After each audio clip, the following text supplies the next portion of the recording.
One of the other objectives is to make it, we're supporting practitioners as well.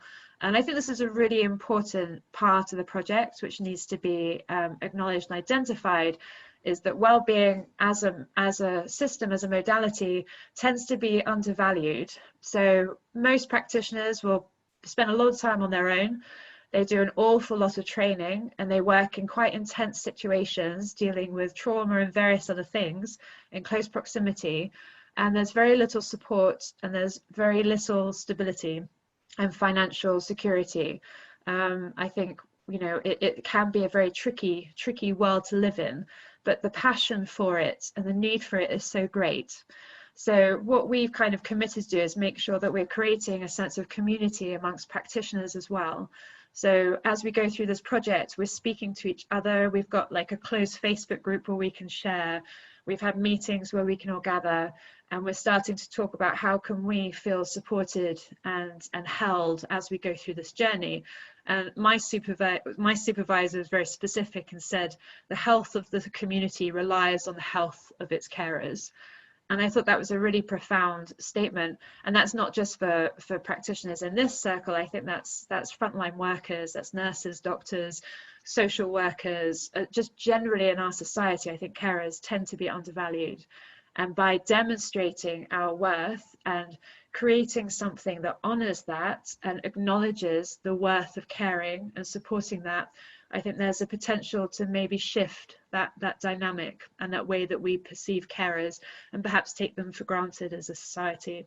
So it's a work in progress, and it's a lot of re-education and, you know, and challenging ourselves as well to work out what our worth is, which is a very difficult question to ask. But we're having those discussions, and we'll hopefully have support functions in place to enable and what's the word, facilitate that process, which I'm really excited by. And so, yeah, there's all sorts of things going on. And then the purpose of this summit, which was actually Sophia's idea, who will be speaking later. She's doing a half-hour segment on peaceful parenting. And I'm really looking forward to her session. She's got such a grounded presence, and yeah, she's wonderful. So I hope people can make it to her session. But the purpose of the summit was to make sure that we're really engaging with community. So the overarching question is, what does well-being mean? And I think that's particularly pertinent right now. What does well-being mean to us right now? You know, we have got this space and this opportunity to really look inwards. You know, without the usual pressures that we'd had with kind of the work routine and all of those things, there was a bit of space for many of us to start to really question. And you know, and it was shown up in the news and all the studies that came up that said only 6% of the population wanted to go back to how it was before.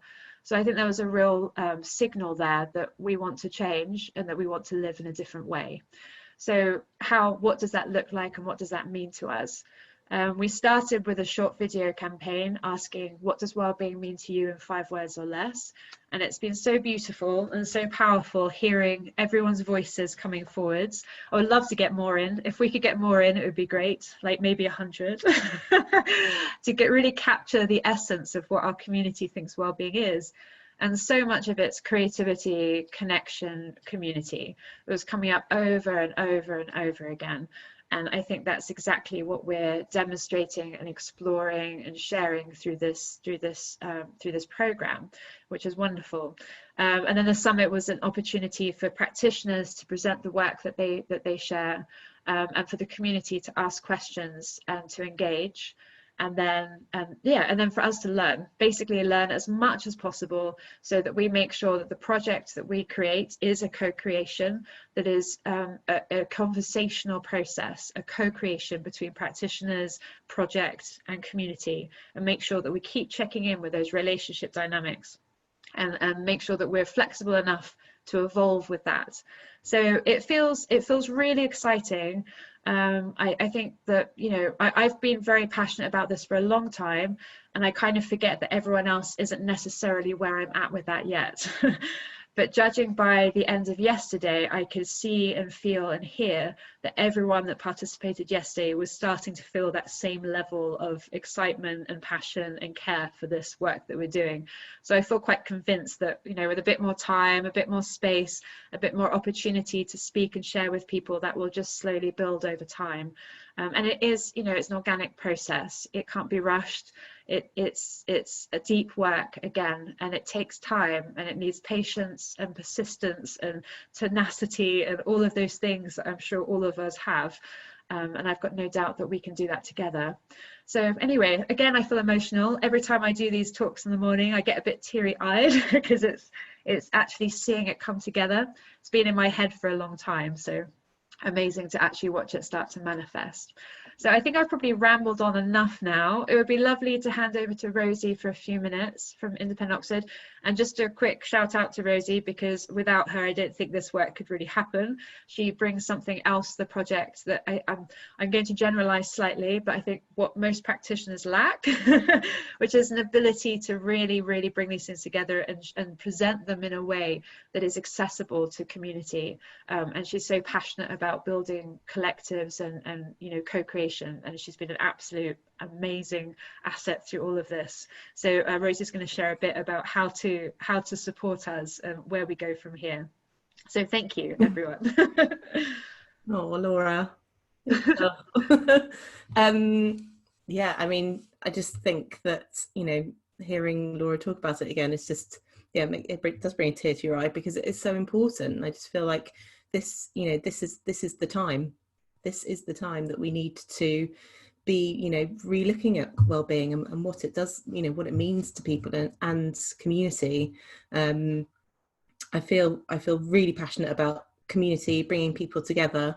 My background is in buying, so I came from a like really corporate, retail, very kind of like consumer background, and I just got to a point where I just was just like, this is ridiculous. Why am I doing this job that I like? Everything about it is completely against my core values. And so in 2013, I quit the rat race and started up my own business, A Rosie Life. And from that has blossomed so many amazing things. And the basis behind A Rosie Life was about kind of supporting UK designers, small businesses, and really kind of bringing back kind of retail and, yeah, thinking about what the, you know, the core value of each product and each person that's making that product. And I just felt that was where we need to kind of go, you know, with retail and the things that we consume. But from that has really grown this idea of, you know, kinship and community. And I think that is so important. And everything that I've kind of built since then or been part of is all about community. So, you know, I started up the East Oxford craft market soon after I started my business, just because I wanted to create a community for businesses like mine. And then, you know, latterly then Independent Oxford kind of then formed out of that.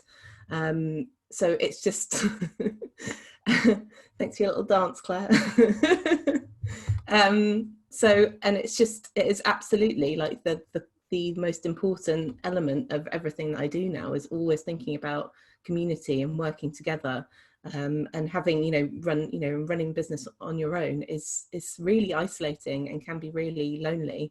So creating these groups where we're coming together and sharing experiences, finding kind of connections and knowledge, and yeah, just creating those pools of great richness in our kind of collective understanding is just really important. So for me, you know, being part of the Oxford Wellbeing project is just a no-brainer. I think it's so important, it's so needed. And just really underpinning it with things like becoming a co-op, and making sure that it's you know, run by a wide group of people, and it's not just run by you know, Laura and I or whoever. You know, it's all of us. We all play a part in making it success, and I think that's really important. And that is, you know, and having connection at the heart of it is key. So yeah, so I'm really excited about today. I think we've got some great speakers coming up and some great sessions. Just in terms of housekeeping, we've got we're on Instagram, Twitter and Facebook, so feel free to connect with us on those platforms. As Laura mentioned, obviously this is just the beginning. This is the tip of the iceberg for this project. So to be able to do that, we have got a GoFundMe page up as well. So if you're able to share that with your audiences, friends and family, that would be amazing. And we've also got a mailing list, so you can keep up to date with what we're doing. And what was the final link, Laura? I feel like I've forgotten something. I forgot I'm muted. And we're doing an assessment on wellbeing as well, so evaluation. So we've been speaking to psychiatrists at Oxford, studying at Oxford University and Brookes, and we've been saying how important it is that we start to monitor and evaluate the impact of the project. So long term, we're looking at storytelling modalities, which I think are the most creative and engaging ways that we can do this evaluation. And a wonderful woman that I know called Srija is going to kind of help us through that process later on. But in terms of this project, to get a baseline and the summit of an understanding of where people are at in terms of their well-being and accessibility, we've added a link to a 2-minute survey. It's all anonymous, and it would just be so helpful if everyone could just take 2 minutes to fill that out, because it puts us in much better stead in terms of evaluating the work that we're doing, which will help us to potentially get funding and make it a more robust project going forwards, and also help us to identify areas that we need to really focus on. So yeah, it takes 2 minutes, and it's quite interesting as well, so please do that if you can. Is that everything, Rosie? I think so. I think so. Okay, so we've got about 10 minutes left until Anne starts her wonderful class. I'm very excited about it, Anne. So just a quick summary of who's around today. So we've got Anne starting with yoga, which is wonderful, accessible yoga, which she's so hugely passionate about, and I'm really excited about her sharing that with us. Then we have the Wellbeing story with Deborah, who is a coach, and she's been an integral part of the development of this project as well. So really great to hear what she's got to say. We've got Claire from Open Stage Arts. And just I was saying in my messages, I loved my conversation with Claire, because it was one of those conversations that broke through some of those boundaries about what well-being means. And Claire's work is about acting and singing, and in a kind of non-judgmental way, and it's just this expression of joy. And she was like, but it's not well-being. I was like, well, what happens? So it builds confidence, it brings people together, it feels connection. And I love that kind of encapsulation of it, because that is exactly what we're exploring here. And since then, it just adds a different realm to everything that we're doing and opens up those different things. Claire wants to speak, I think. Yes, I don't need to do my talk now. You've done it, Laura.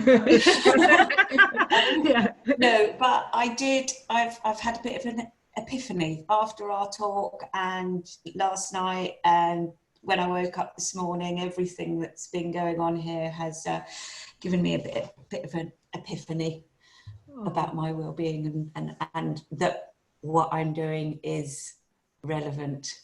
Absolutely. Thank you. Oh, that's so lovely to hear, Claire. That's brilliant.